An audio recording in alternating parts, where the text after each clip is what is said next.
clients. The first is what I call cheap clients. Cheap clients. How many of you have some cheap clients? And what are they like? They want you to lower your commission. They are difficult to deal with. They want everything, and they're not willing to pay for it. They're cheap. You can even see it on their face. They look like this. They're cheap, tight, right?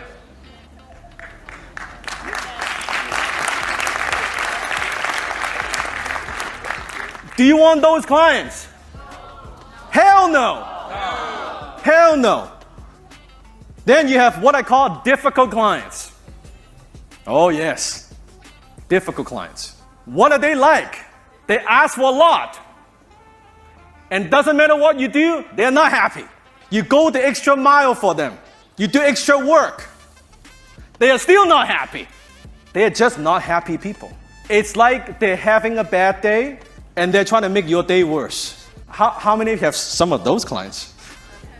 Okay, difficult clients. Then you have what I call sophisticated clients. Sophisticated clients. These are the clients, when they talk to you, they have done the research. They know the neighborhood, they know the house that they want. I want how many bedrooms, how many bathrooms, this is what I want. They're very clear, they've done the research. They're more intelligent, sophisticated. Just like wine, they know. You know, people, let's say they buy wine. The cheap clients would just say, which one's the cheapest? Yeah, which one's the cheapest? Give me the cheapest bottle. The difficult clients, they see a nice bottle of wine. Why is it so expensive? They're just difficult. Sophisticated clients, they want certain brand from certain vintage, right? They know what they want. Then you have high-ticket clients, which are the clients I want, which is the clients you want. High-ticket clients buy because of emotions and status. I'll say it again. They buy because of emotions and status. Why would someone buy a Bentley versus, what's a cheap car? Give me a brand. Fiat. Fiat, okay, Fiat. Why would someone buy a Bentley versus a Fiat? Status. It's the same. It would get me from here to there. Why would someone spend so much more money on that? Status. Emotions. It's the same thing. High-ticket clients want status. They don't want cheap. They don't want cheap. So, if you are getting cheap clients right now if you have cheap clients, my question is, why do you have them? Now, I know what you might say. It's just what I have now. It pays the bills. But here's the problem. The cheap and difficult clients takes up all your mental bandwidth, all your energy, all your time. You can't haul buckets and build pipeline at the same time. They take up all the time. If you're creating content, now you're getting more and more high-ticket clients. Now you can get rid of those cheap and difficult clients.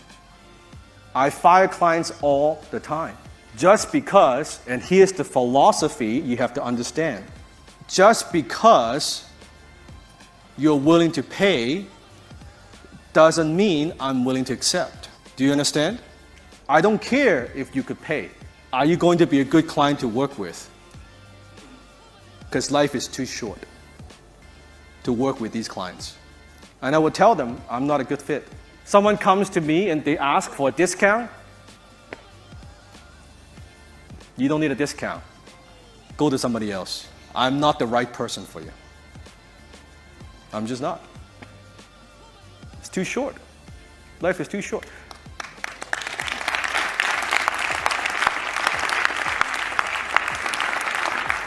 And when you have the pipeline, when you're getting a lot of leads, you don't care. Next. This person says no, I got 20 more people to talk to. I don't have time. It's like exactly like this. But when you don't have enough leads, you're worried. Like, oh, if I lose this one, when am I going to get the next one? You think Ryan worries? Ryan Serhant, you think he worries? In fact, when he was at my house filming, his telephone never stops ringing. People are calling him all the time. Want him to sell, want him to buy. That's the pipeline. Let me see. How many of you want high-ticket clients? High-ticket clients. Let me see. How many want high-ticket clients? What does a tree have to do to grow apples? Roots, water. What else? Nutrition, yes. Sunshine. All those things are important. But in order for a tree to grow apple, first it has to be an apple seed. Everything else, nutrition, water, all that comes after. Are you with me? In order for a tree to grow apple, it first has to be an apple tree. If I have an orange seed, am I going to get an apple tree? No. You first have to be an apple seed in order to be an apple tree.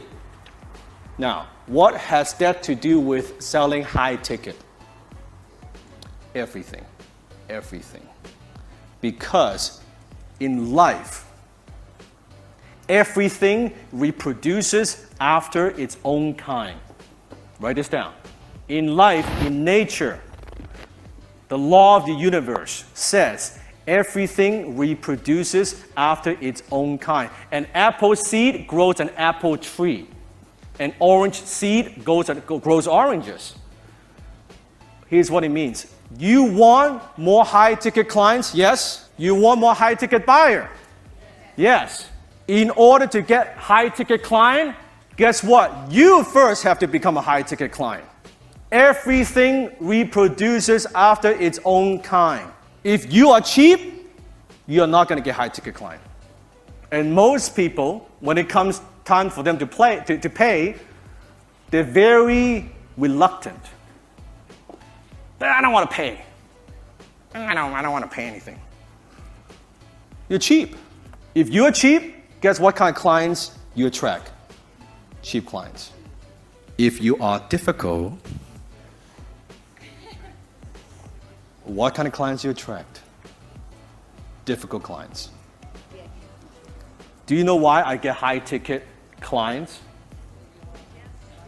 Because I'm high ticket. It's very simple. It's a law of nature.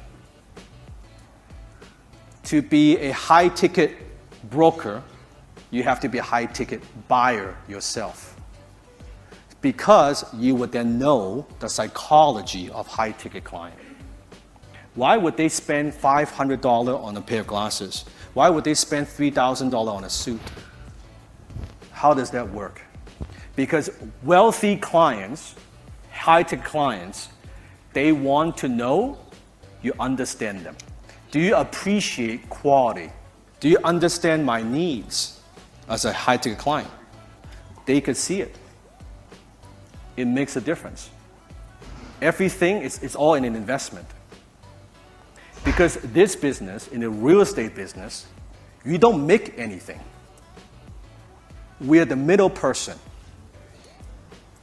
We don't control the product. We are not manufacturers. We are not making something. What we are is we are facilitator of transactions. So really, all we have is you. That's it. We don't control the product. We don't control the money. The money is not ours. Who is buying? The product is not ours. Do you see that? It's just you. You are the product. There's nothing else. You're selling you. Why would they hire you and not someone else? If you understand them.